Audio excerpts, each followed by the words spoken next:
leaves is the moment that companies take action. And Exactly. we saw that this week, this month in general. I walk into the fire like it's just a bit of flame. I switch my style up, push the money pile up. I'ma get rich or die trying, want me switch lanes. I'm always getting better, I'ma be on fifth place. On this one, then fourth on the next. Third, second, first, third, fourth, best. She showing love, give me all the raw energy. Don't stop, go ahead, get it in. Jump, knock, let me in. Half and blow the house down. Raw energy. Don't stop, go ahead, get it in. Jump, knock, let me in. All right, hello everybody, and welcome to yet another episode of the Uncut Podcast. So, in today's episode, I do want to preface this and say that this podcast will be different from the other two that we've made. We're not really going to have the same lighthearted tone, the same comedic tone that we kind of had for the first two episodes, because we do want to tackle and talk about a way more serious subject and a way more serious topic that has been very abundant in the news recently, and particularly the thing that kind of started this entire conversation between me and Joe, and the reason why we decided to speak about this on our podcast was because it did affect two sports that we are big fans of, that we grew up watching. And we felt compelled to speak about the subject because not only does it affect the two sports that we love, and we are fans of the sports, but it's also a wider problem that exists in a myriad of industries. So, without any further ado, my name is Theo, and I'm joined here by my lovely co-host Joe.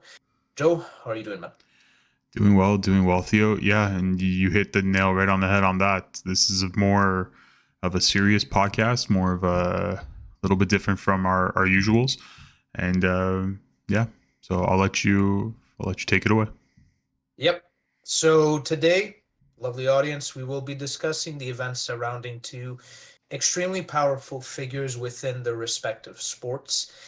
So we're going to be discussing what has transpired and the allegations surrounding Vince McMahon from the WWE and Christian Horner from Red Bull Racing in F1. And we are going to be going a little further than that. So we have it's kind of a wider discussion. We will be bringing up Nickelodeon as well, and the Quiet on Set documentary that aired, which is disturbing to say the least. And I do want to preface this before we get into any sort of nitty gritty. The reason why we're doing this episode really is we do want to shed light on the victims. We do want to shed light on why this keeps on happening over and over and over, because the actions that both Vince McMahon and Christian Horner have done are the words are very limited in terms of how deplorable and horrific the actions of these people are to the essentially the victims. And in my eyes and in Joe's eyes, when we had kind of started having this conversation with these events kind of transpired, to me, the first thing that jumped out again is we're seeing another case of abuse of power here. Clearly an abuse of power of someone with extreme amount of control over an organization, over a sport, over something, abusing that power to someone who's subordinate to them.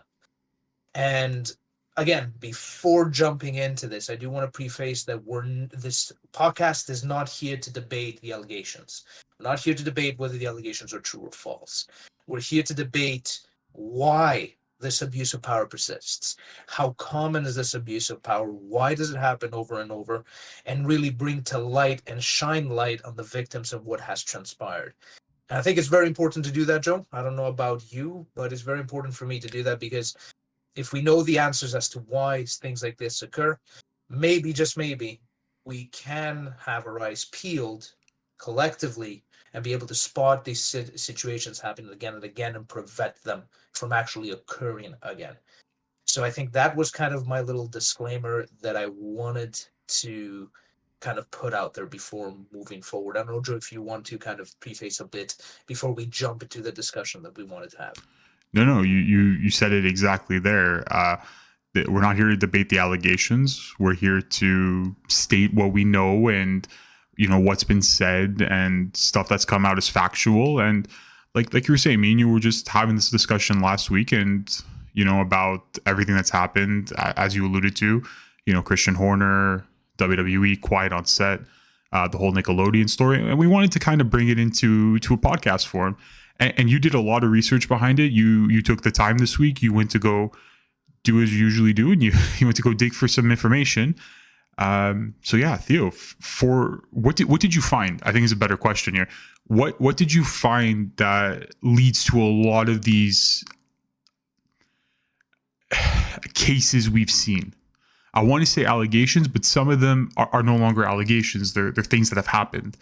So what did you find? Yeah, so very interesting findings. And again, I want to preface something else here. I'm by no means a clinical psychologist to the audience out there. But it is psychology for me is something that's very interesting, right? And I think we can kind of find the why behind a lot of actions that happen on our day-to-day, and especially done by humans to other humans, if we do some research in psychology. And I think that's very important to research. So with that little preface again out of the way, one of the things that kind of stuck out, one of the things when I started researching this, and as I said at the beginning, all these allegations, all these situations that have transpired in the media over the two sports that we're going to speak about, Nickelodeon, really highlighted another case of abuse of power. And that quickly made me think, is like, okay, so why is it that people with a lot of power always tend to abuse it? Or it seems like people with a lot of power always tend to be abusers of that power. And there's an interesting actual psychological kind of line connecting this behavior, and that has to do with narcissism. So it's very interesting that in order to be a very successful person, in order to be a leader, in order to be in very high ranking positions in companies and politics, essentially running your own company, whatever that may be, you have to have, from what I read, now I could be completely wrong, but from what I've read, you have to have traits of narcissism within you. You have to be somewhat of a narcissist. And I think Sigmund Freud was the person that kind of quoted this very well. And I do want to quote him directly for one reason. Um, he is kind of the father of behavioral psychology, right? And this is what he had to say. So people of this type, so when he's talking about this type, he's talking about people with narcissism. So people of this type impress others as being personalities, right? So they are especially suited to act as support for others, to take on the role of leaders, and to give a fresh stimulus to a cultural development or damage the established state of affairs. So for me, when I read this quote from Sigmund Freud, it clearly stood out as like, okay, these people are usually people that are going to break the status quo and build a new company. They're usually going to be leaders. They're going to be idolized. They're going to be looked up to. People are going to follow them a lot throughout their career. They're going to listen to what they have to say. And it does make sense. And a lot of the topics that I've been reading state as that narcissism is somewhat useful, especially in those positions. It's very useful in order to kind of have a driving force, a person with narcissism to be able to drive that vision forward and lead to positive outcomes, essentially. And there's a lot of narcissists with somewhat positive results in what they've done, right, in terms of their careers. Practically any major businessman somewhat has a sense of narcissism within them. However, and this is kind of where we're going to have the discussion, Joe, narcissism does lead to a very negative part as well, because narcissism is linked to abusive behavior. Narcissism is actually linked to aggressive behavior, and abusive power is a form of bullying, which is a form of aggression. Now, what's actually interesting, and this is important to kind of note, is Cleveland Clinic, which is a very reputable kind of essentially of a research center in the US that kind of comes up with a lot of research surrounding health, surrounding psychology, and what have you, kind of stated that narcissistic personality behavior or narcissistic personality disorder is very abundant. It's about 5% of the entire population that kind of has this. So if we're just looking at North America, about 50 million people could have NPD. So it's not just something that's in the upper echelons of society, right? It's not something that's just there. It can be from a senior executive in a company to a secretary. It can be from a manager to a subordinate employee. It's a very common trait, right? And kind of what I did preface, unfortunately, narcissism is linked to aggression. There's an interesting study that was conducted where they found that narcissism is related to 21% increase in aggression and 18% increase in violence. And unfortunately, aggression is somewhat bullying in a way, which leads to an abuse of power. And in a lot of instances, I think that's really the nutshell of what you find when you research this topic psychologically. There are other reasons to this, for sure. They're not the only ones, but these are the ones that stuck out. And I think we're going to see throughout this episode how maybe these traits do align with the characters that we're going to be discussing, but we're also going to see something very apparent about the situations that have transpired. And specifically, why does abusive power continue to persist? And I think this is another topic of conversation that we're going to have, Joe. And I'm sorry if I'm rambling on, but it's a lot of information that needs to be discussed and highlighted here. No. You, like I said, like I said before, right? This is for you. You have all the information, and this, like you said, this needs to be said. Yeah. Before we even get onto that main topic about what's kind of happened in the news this last week, this last month, it feels like, hell, even when we were recording the first time, we got interrupted with more information.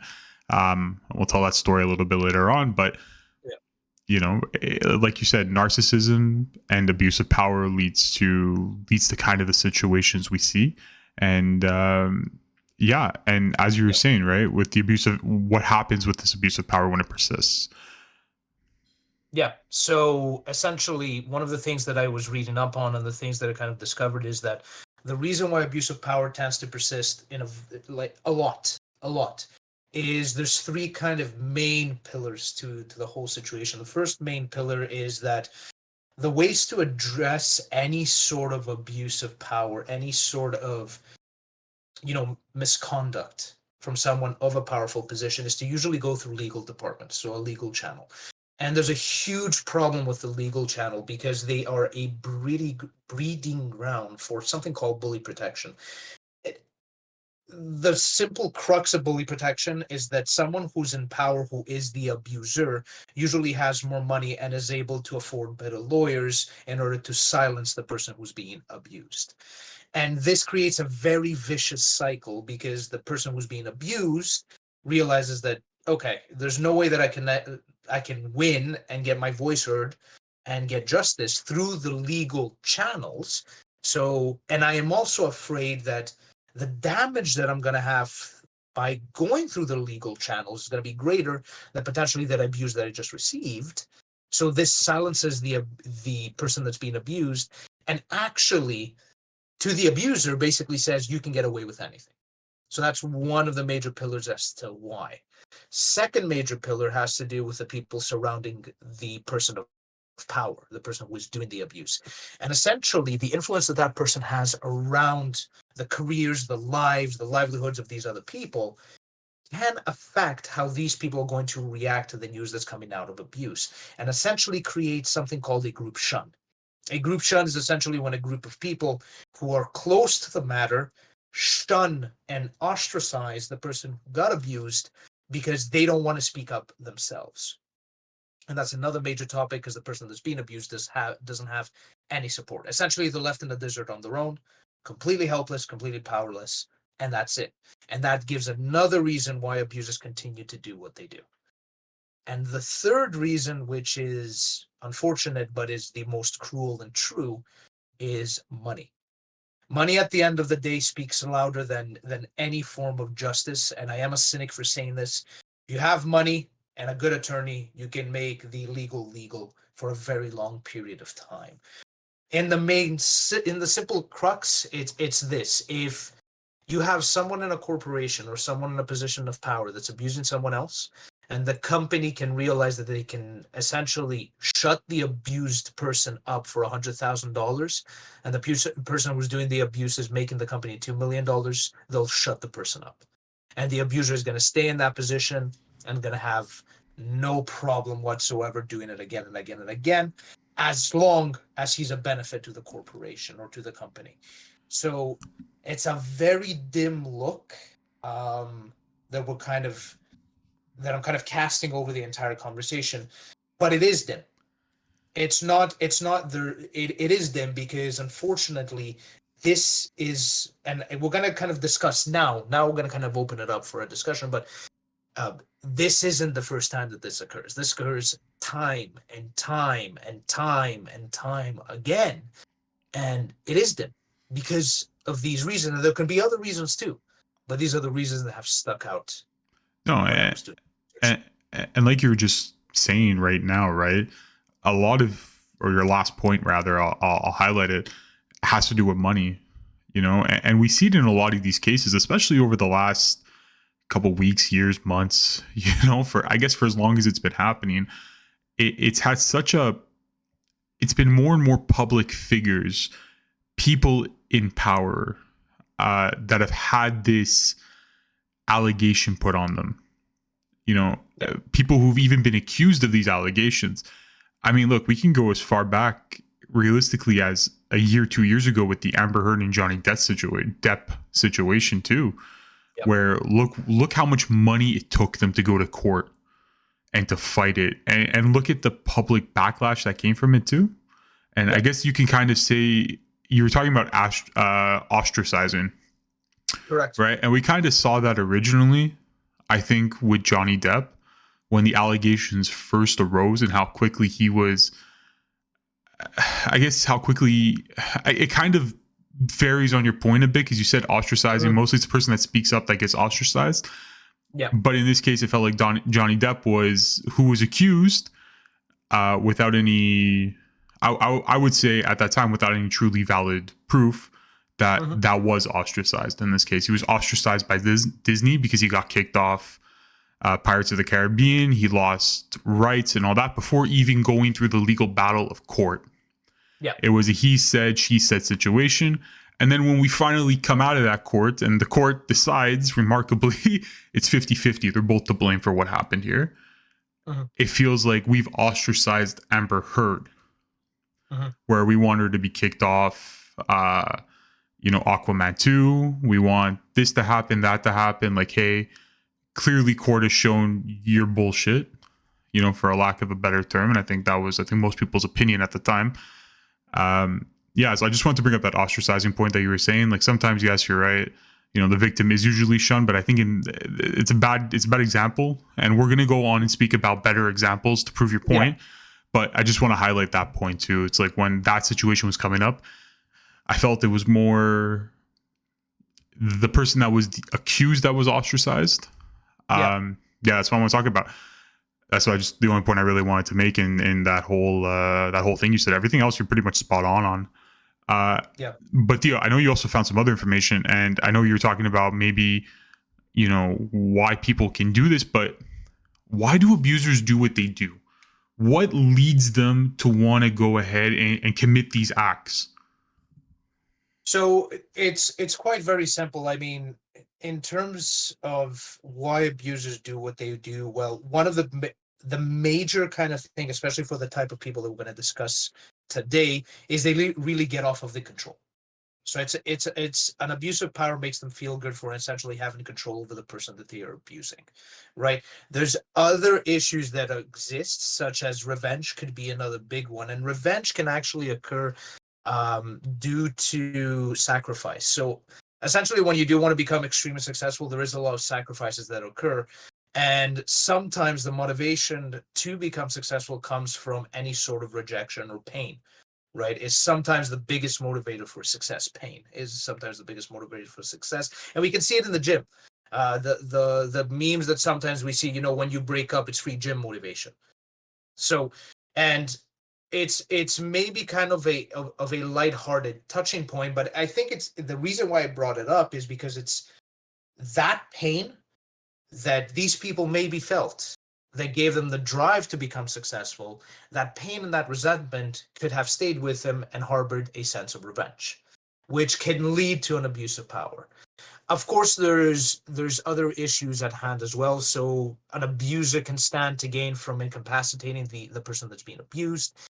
It could be that the abuser wants attention and sympathy. Now, for the situations that we're going to discuss, this is lesser so the case. And there's the other one, quite simply, is that the abuser wants to rise in the ranks, right? So essentially, they're stepping on you as a stepping stone to move up higher. Those were the kind of the big reasons why they do what they do. I think the ones that we're going to see throughout the discussions that we're going to have, the bigger ones are essentially getting off on control and revenge for the most part, right?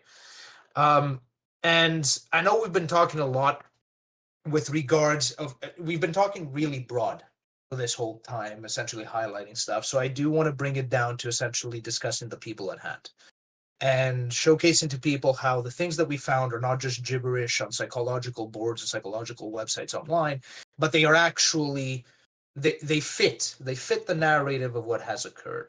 And I think that's very important for us to move into.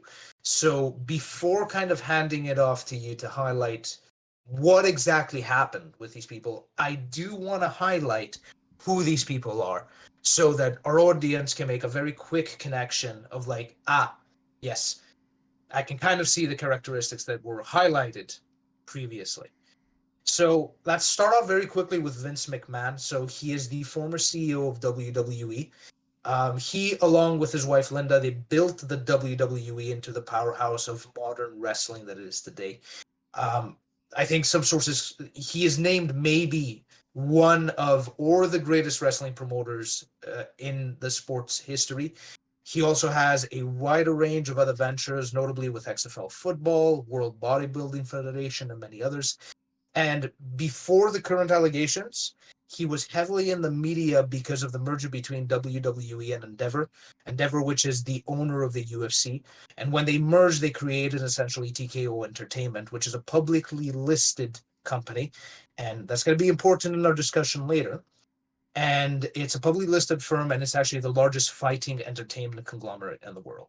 So in a nutshell, that's Christian Horner, and he fits very well into kind of the narrative of someone who's extremely powerful and went through a lot to build the empire that he built. On the flip side, we have Christian Horner. Christian Horner is the current team principal and notably, in some respects, the founder of Red Bull Racing F1 team.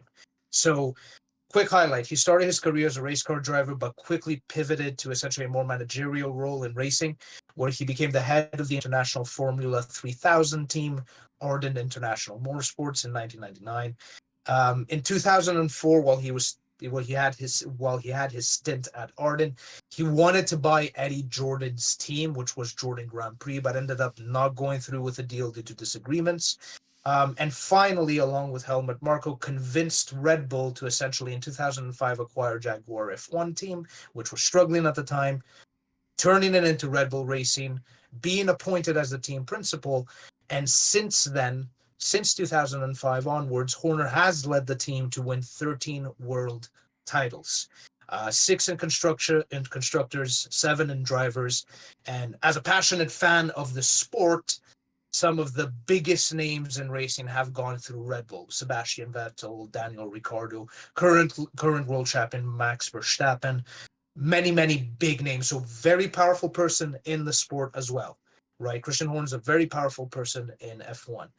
As for the Nickelodeon situation, unfortunately, and I say unfortunately because it's a very disgusting case, the documentary highlights many individuals, which it would take us another good 10, 15, 20 minutes cut into the discussion that we're going to have to kind of discuss who these people are and how powerful they are in the entertainment industry. So I am just going to say that the situation that transpired in Nickelodeon could have potentially ruined our generation's childhood with the allegations that have come out. So without any further ado, and I do want to start this discussion officially, clearly the people that I just highlighted, extremely powerful in their fields, fit the narrative that we've discussed. So now let's see what happened with them. Joy, if you want to take it away. Yeah, yeah. I mean, it's a pretty good introduction. Pretty good introduction for two people who've done something horribly wrong in this case. So yeah, let's start with Vince McMahon. I think that has to be talked about a little bit more because this isn't something. It's something that came to light recently, but it's been something that's probably been going on for decades on his part. So, like you said, Vince McMahon was a promoter in WWE. He was part of the wrestling boom, the Hulk Hogan era, the bigger than life superhero that we know of wrestling. So, what happened with Vince McMahon? So, WWE in 2006 does their annual tribute to the troops show. In this case, they end up going to visit the troops in Iran, I believe, at the time. As they're there, one of their female talents, fake alias of Ashley Mazzaro, ends up getting sexually assaulted by members of Vince McMahon's team on this 2006 trip. She brings it up to Vince McMahon, and at that time, John Laurinaitis, who's side by side with him, you're talking about 1A, 1B of WWE at the time, talent relations and board member, and they basically brush off her allegations as if nothing happens. At this time, Ashley Mazzaro was very close to the daughter of Vince McMahon, Stephanie McMahon. Apparently, Stephanie doesn't have a clue about what happened or doesn't know what transpired. According to Ashley Mazzaro's friend, it was highly unlikely that was the situation. So what ended up ultimately happening is this all got swept under the rug. The accuser was never disclosed, and WWE never said anything. What they ended up doing was, instead of providing assistance for Ashley Mazzaro on this situation, because she talked, because she spoke, ended up getting released by the company a couple months later. Sadly enough, Ashley Mazzaro in 2016, 2017 ultimately took her own life due to this. Why Vince McMahon is really in the news lately is because of a talent, allegedly, because nothing is finalized yet, but allegedly had a minor that would perform sexual acts. And apparently he had asked this individual for one of his big talents to keep him on board at that time to do sexual favors to him. These allegations came to light. The accuser took it to court. It's currently in court. It's currently being discussed in court. So we don't want to talk too much on that because it's a legal process. And eventually these documents through time will be released. But that is what's happening with WWE, and that is why Vince McMahon was ultimately decided to be let go from the TKO board. This was all coming to head in late January. More and more news broke in February, so, very recently. Yeah. As for Christian Horner. No. Different situation, I would say, from Vince McMahon, but nonetheless still as impactful. So, Christian Horner, and like you said, is a very high public figure in motorsports. Not only Formula One, but internationally, he's very well known and very, I would say, respected for what he's accomplished at Red Bull. Prior to the start of the season, and again, seems like the month here is February, allegations started to come out that Christian Horner had sexually assaulted a member of the Red Bull team. As Red Bull does with most things, they took these allegations seriously and they hired a private investigation to be conducted. Investigation turns out there was no wrongdoing by Christian Horner and that he is able to stay on and to keep his job. First brings us to the first race of the season at the end of February. Turns out emails started to circulate where he wasn't as innocent as this investigation proved. Quite honestly, the evidence was overwhelming, where a lot of top talent on that Red Bull team had asked to either leave or had asked for Christian Horner to step down due to this overwhelming evidence. Max Verstappen came out to say something. A lot of members of the team came out to say something. And what Red Bull ended up doing, and to your point again, where we're talking about ostracizing, they ended up releasing the accuser or sorry, they didn't release her. They suspended the accuser, and they suspended the accuser on maybe the worst possible day on International Women's Day. Yeah. Which I don't know. Nothing's really come out, but I can only assume that a lot of talent at that time within that team was very, very frustrated with it. Yeah. And we see that, It sucks that, Red Bull is a team that's successfully winning. So Christian Horner is seen a lot on television. And now he's out there with his wife, where he never used to be with his wife at these events. And now it's like as if they're inseparable.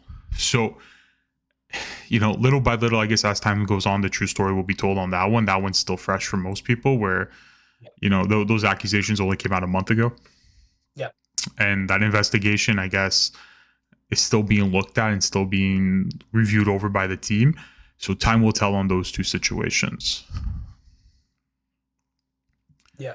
And look, we can start making some parallels right here. So Vince McMahon, the moment you were discussing, especially with the first allegation that came out with the wrestler, unfortunately, and I don't want to be disrespectful here, I do not remember her name. Yeah, it's Ashley Mazzaro. Ashlyn.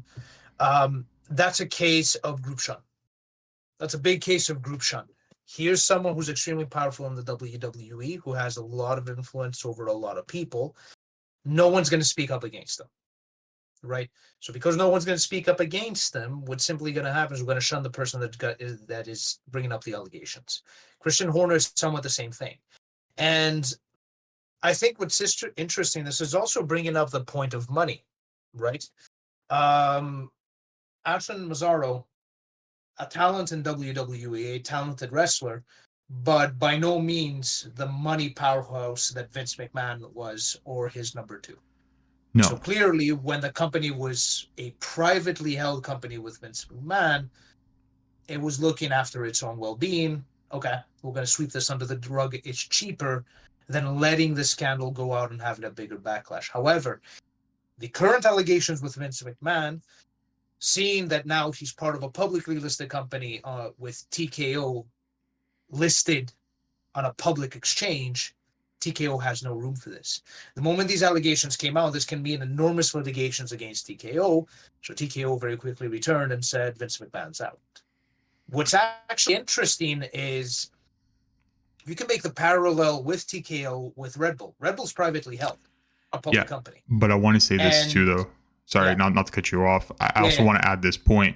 TKO really didn't step in with letting Vince McMahon go till Slim Jim, which is a partner of WWE, wanted to pull out entirely. So, you talk about money, right? Like the moment the money starts to leave or sponsors pull out in this case, actions start being taken. And we saw that on the fact of WWE. And I think just as you were about to say, or just something I want to add too, it's like, what happens when that first Red Bull sponsor pulls out? What if Oracle decides, you know what, this is too much? Or what if Ford, who they're switching engine suppliers to, decide, I'm leaving?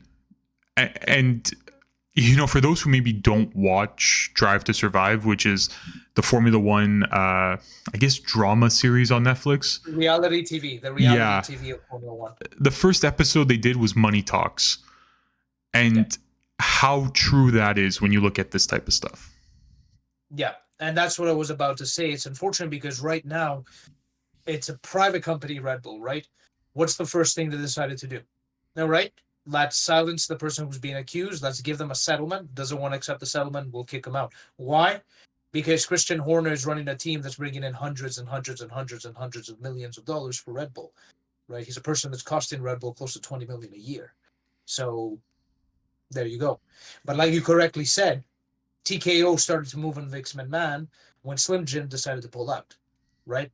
We're already seeing situations in F1 where Ford wants to pull out. They want to walk away. We're already seeing situations where Adrian Newey, for those who don't know who Adrian Newey is, he's a person that's designing the F1 cars that are winning championships for Red Bull, has said that I want to leave if Horner doesn't step down. Right? Max Verstappen, the world champion, the person who's driving the cars and winning the championship, said the same thing. So it's good to see that people of power as well people of influence like Max Verstappen and people like Adrian Newey are standing up against this and are turning around and saying, hey, if the allegations are true, you walk or I walk, which is very good to see, but it's also disheartening to see that the organizations who run and employ these individuals are not taking matters to their own hand. But I will say this. I don't think Red Bull cares if Adrian Newey leaves. I don't think they care if Max Verstappen leaves. And I'm just going to explain that reason as to why, because in their eyes, they're replaceable. You can go get another driver. Maybe not as talented as Max Verstappen, but you can go get another driver. Yeah, Adrian Newey's going to leave, but you can go find yourself another Adrian Newey. Do you know what I mean? Or maybe someone kind of close to him, maybe not Adrian Newey level, but you can definitely go out and go find somebody close to that. But the moment Oracle pulls out, which is their leading sponsor, the moment Ford pulls out, which is their leading sponsor, you don't go replace that. That's money that's lost. That's different. And that's where it talks up. And we talk about it a lot. Every time you see things like this and stuff like this going on, even with WWE, the moment the money leaves is the moment that companies take action. Exactly. And we saw this week, this month in general. Yeah. And I know you had another example that you wanted to go to, so I'll let you talk. Yeah. So another example in F1, just to highlight how, essentially money talks in everything. So there was this driver, I think in the 2021 season, horrible driver. By no means a talent that was deserving of the seat in F1. His name was Nikita Mazepin. So the reason why I'm bringing this person up is Nikita Mazepin, before even stepping foot into the F1 community and racing for Haas F1 team, which is a back marker team. For those that don't know, back marker teams basically mean the team is always finishing in the last positions of the race. And usually these teams are usually newer teams that require a lot of money to essentially develop a car. And I'm prefacing this because this is important. So turning back to Nikita stepped into F1 with a lot of allegations. He was essentially alleged of sexually assaulting a young woman. So not like young woman, right? We're talking a young girl. And there's videos that he flaunted on his own Instagram of him groping the chest of the young girl in a car when they went out with his friends and showing off that he's the shit, right? But yet, F1, the organization, FIA, the organization that governs F1, and Haas F1 team did absolutely fuck all. They didn't ostracize him, they didn't come out and launch an investigation and do anything. Why? Behind Nikita Mazepin, there's a lovely fellow called Dmitry Mazepin. Now, Dmitry Mazepin is a billionaire Russian oligarch. He is the former CEO, but still the owner of Uralkali, which is a behemoth of a chemical company in Russia and has a personal net worth of $2.5 billion, right? So this person, quite simply, bankrolled the entirety of Haas F1 team. So by no means was the FIA or Haas going to kick him out, because don't forget also the FIA makes money off of Haas for being in F1. They get a fee for being there. The only time Nikita got kicked out was when Russia invaded Ukraine, and essentially every single billionaire oligarch got essentially their funds frozen by the European Union and every other essentially country in the world. What this prompted is Dmitry Mazepin pulling out of F1, and then suddenly it dawned on the FIA and Haas that justice should be served and Nikita should leave. So again, money talks. I was just about to say, it's the moment the money leaves that actions get taken. The moment sponsors grow a spine, money's on the line, that's where actions get taken. And we talked a lot about money and how that can maybe impact these situations. The moment a lot of these rich people or a lot of these abusers are, like you said, come from wealth, and they feel like they can flaunt their wealth to get away with the stuff they get away with. And we see the moment that their wealth is taken away that, oh boy, you're a little bit more in trouble. I want to maybe switch it to something a little different. We talked a lot about abusers in sports, But one thing that comes up a lot, when we talk about sexual assault, sexual allegations, happens in the entertainment industry. Yes. I know you have a lot to say about Harvey Weinstein, but one thing that's came up this week in particular that I maybe want to touch on for a bit, and we do have some time, is the Nickelodeon documentary, or sorry, it's not really by Nickelodeon, it's by Discovery, but it's Quiet on Set child stars. And they do go into a lot of Dan Schneider, Brian Peck, I believe his name is John Handy. A lot of these guys who worked with Nickelodeon in the early 1990s, mid 1990s, and into the early 2000s, a lot of them. For those who haven't seen the documentary, there's a lot of disturbing stuff that goes on, especially in regards to child stars who we're talking about range from the age of 10 to 14, 15 years old. And we see it a lot. I'm not going to talk too much on Dan Schneider. I'll let the documentary do the talking on that. Just know if you've ever seen things like The Amanda Bynes Show, Drake and Josh, Zoe 101. He was the creator of a lot of those shows, the lead writer of a lot of those shows, and producer of those shows. So everything we're about to talk about happened under his watch. And Dan Schneider as well, if you listen to this documentary, isn't as innocent in all of this. It's not like as if he turned a blind eye to it. He was the culprit and the main reason as to why these things proceeded.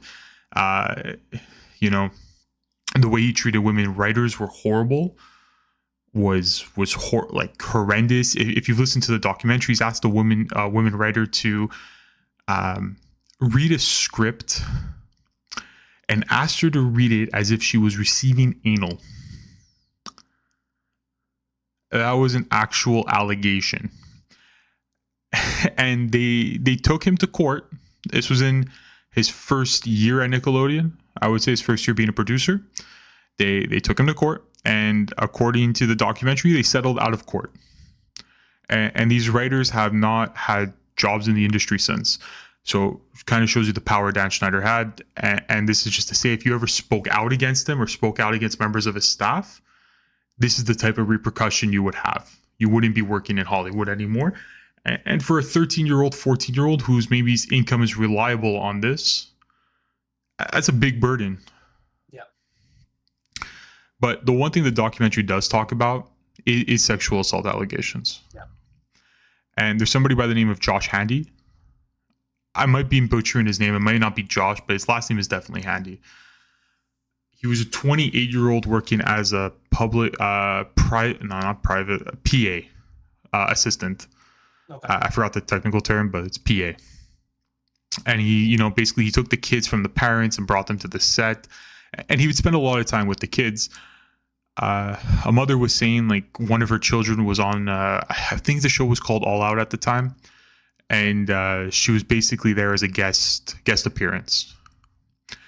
And Josh and this 10-year-old exchanged emails, and he would message her after the show, message her by email and all that, till one day, not even apparently, he did send her a photo of him fully nude masturbating to a 13-year-old girl. The mother decided not to call the cops at the time because she believed that if she said something, right, she would look bad. Like she allowed it to happen to her daughter. Eventually, Josh Handy got caught by another mother who did decide to speak up. And what they found was quite disturbing. They found over 10,000 images of child pornography in his apartment. They found little bags with every girl's name on it with small tokens. And apparently in one of these bags, they found a girl's underwear. They found his journal, and in that journal, there's some very disturbing stuff. A lot that we probably shouldn't mention on the podcast, but if you guys have time, go watch the documentary. Yeah. And in the case of Brian Peck, who on the same set of the same show, you have another sexual predator. And in his case, a lot wasn't known until recently. We didn't know who the accuser was. who the person he sexually assaulted was, because in court documents it was very much John Doe. But apparently he had, from at least what I saw on that document, was basically rape Drake Bell. So in 2003, these documents were very much hidden and not shown. And just this documentary, Drake Bell comes out and basically tells his side of the story about what happened. And it's quite disturbing to see him talk about it. And I think for him, it's a bit of relief that he's able to speak about it publicly, but just seeing his face and seeing those emotions, you can tell it's daunting on him to relive those memories. But to give you an idea of a little bit of who Brian Peck was, he was a vocal coach who did do a lot of acting, a lot of sexual innuendos on those shows, playing somebody known as the pickle guy. And looking back, now older, looking back on these type of things, it's a man who would give pickles to kids and have them eat the pickle. So you can imagine the sexual innuendos on that. He would put, I think there was one, they had a guest star of Ray Romano, and he was trapped in a bathroom, and he slid a pickle through the door like as if it's a glory hole. And Ray Romano eats the pickle, moaning. So it's, you know, as you get older and you look back on those shows, it becomes a little bit more harder to watch. But yeah, that's the documentary, and that's Nickelodeon.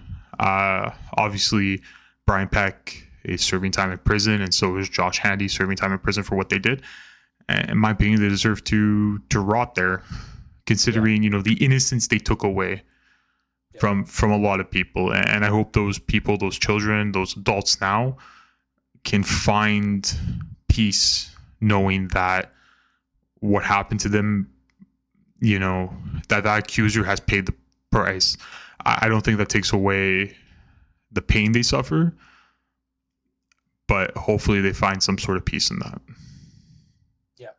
And I preface this especially at the beginning that the Nickelodeon documentary that came out is disturbing, to say the least, right? And what's unfortunate with the Nickelodeon, and I know we're kind of running a little short on time here, but what's kind of unfortunate with Nickelodeon is that this did transpire from older men of power, again, to younger kids who had no power. So again, another case of potentially abuse of power that led to even worse outcomes. But it's not the first time, right? We saw this, and I think you talked about it. You touched on it with Harvey Weinstein. Turn it back to 2018, sorry, with Harvey Weinstein. Harvey Weinstein, for those that might not remember or might not know, right? He was the king of Hollywood. He was the founder of Miramax Films. He was the most decorated producer in Hollywood in terms of Oscars and awards. Essentially, if you worked for Harvey Weinstein and you were on his good side, you would have had a A-plus star career in Hollywood. And what he did was essentially he forced himself on practically every single female young actress that wanted to start on a career that was there. Now, it's not the first time, and this is kind of why we wanted to have the conversation with Joe, especially on this podcast, is this happens time and time again. This type of abuse of power happens time and time again, and all the characters we've outlined, even briefly today, they fit this narrative. They fit this narrative of people of absolute power who do have narcissistic tendencies. They're all bigger than life personalities. They're all leaders. They're all people that, you know, think of themselves extremely highly. People in positions of power, and all that we've highlighted today have had a case of abuse of power where they've abused power.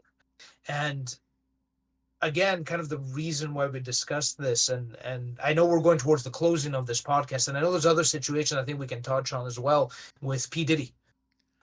When we tried to do a dry run, and I'm going to let you talk about this very quickly, when we tried to do a dry run a couple of days ago before doing this podcast to make sure we had the whole structure out correct, you looked at your phone as we were doing the podcast, And it said 23 minutes ago, P. Diddy has new allegations around him. And for those who don't know who P. Diddy is, he's a major record producer in Hollywood. I'm going to let you kind of discuss it a bit. Well, there's not much to discuss right now. Apparently, there was, from what I understood, at least, apparently there was allegations made against him, or the FBI, I guess, were kind of tipped off that P. Diddy was a part of kind of like a sex trafficking ring, and they raided his home. Nothing's really come out since, and I don't think anything will come out for the moment. Just, but yeah, talk about timing. Yeah. So again, the reason why we wanted to kind of do this podcast, first of all, the allegations that came out around Vince McMahon and Christian Horner sparked the conversation because we're fans of the sports, both me and Joe, right? And then with Nickelodeon, I mean, we grew up in Nickelodeon, and seeing that documentary and these allegations come out and what occurred has essentially ruined that whole chunk of entertainment of our childhood. Brings up a big question whether anything could be done essentially to erase it, to forget about it. Is it even right to air it and profit off of it now that we know this? But the reason why we wanted to pull it up is discuss why this occurs. Because again, we're talking about very high profile figures. But again, Cleveland Clinic made a statement, made a research poll, and said 5% of absolutely everyone in North America, or the population at large, right, essentially has a chance of having narcissistic personality disorder. So that's a huge number of people. So this thing exists everywhere. It exists from middle managers to subordinate workers. It exists from owners of small firms to their employees. It can exist in situations where you have upper management to lower subordinate people. And the reason why we wanted to discuss this is the more aware we are of situations like this, the more we talk about, the more avenues we have for people to speak up if they're being abused, the more we can be aware of something occurring, the quicker we can address it, and the less chances we have of this being repeated. And those were essentially my uncut thoughts on the topic. And I know it was a little shameless plug right there of the name of the podcast. Joe, honestly, what are yours at the end of all this? My end comes to this. It's not just recently. We're talking about recently, but we're talking about something that's gone on for a while. And we talk about Hollywood, or we talk about sports, or we talk about anything in such high demeanor and high respect, right? We honor once or twice a year a lot of people in Hollywood with the Oscars. We honor people in the music industry with the not the Golden Globes, Emmys, or whatever the hell they're called nowadays. Grammys. Thank you. We honor people in hockey with Hall of Fame speeches and all this type of stuff. But the more and more you dig, the more and more we look at it, the more and more we see allegation after allegation after allegation. It's nice to look at it like, oh, it's the glitz and glamour of Hollywood. But when you're really digging deep to it, there's a lot of nasty stuff. And I think we touched on that a lot. We touched on about how money runs a lot of things, but we also touched on about how important power is in these type of situations. I'm not saying important as in like, oh, he has power, so he's an important guy. No, but we're talking about how they abuse their power, how they look on people that, hey, if you don't do what I say, I will end your career. Exactly. And now being older, looking back on some of these shows, looking back on, especially after watching that Nickelodeon documentary, and in sports, watching some of these events that took place, especially for me being a wrestling fan, looking back on past WrestleManias, it's hard. It's like there's this tainted image. So, kind of asking the audience, basically, it's like, have these reports, allegations, documentaries, like tainted things for you? Have they damaged memories for you, good memories that you might have had watching these shows growing up? or I don't want to bring it up because we don't have time. It's a whole different topic. But like with Kyle Beach and that Stanley Cup the Chicago Blackhawks won in 2010. After hearing that news, do you feel good looking back at that Stanley Cup run, knowing what was going on behind the scenes? I mean, from my personal opinion, it's hard to watch. It's hard. Yeah. And that's a great way to kind of segue and end the episode. Honestly, guys, comment how you feel. Comment and let's start a discussion, because I think it's very important to have a discussion for this and have an open discussion about it. And that's really all I'm going to say as well. I think you summarized it pretty well. As always, to the audience, thank you so much for listening to this episode. We know that this one was heavier, more dense in terms of tone. It's not the lighthearted kind of things that we usually talk about, but this is going to happen from time to time in the Uncut podcast. We are here to talk about stuff that affects us and stuff that we feel are important to discuss. So again, comment. Let's start an open discussion. We're more than happy to interact with the people that listen to our podcast. As always, do share this with anyone that you think can benefit from hearing us talk, from our opinions on the subject. And again, do share it if you think that there is a benefit to be gained from other people listening to us speak about it. As always, you can listen to this podcast on Spotify, Apple Music, Google Play, literally anywhere where you can listen to podcasts. We are there. And again, thank you so much for listening. As always, I'm Theo, and I've been joined by my incredible co-host, Joe. Thank you for listening to Uncut, and we'll see you on the next one.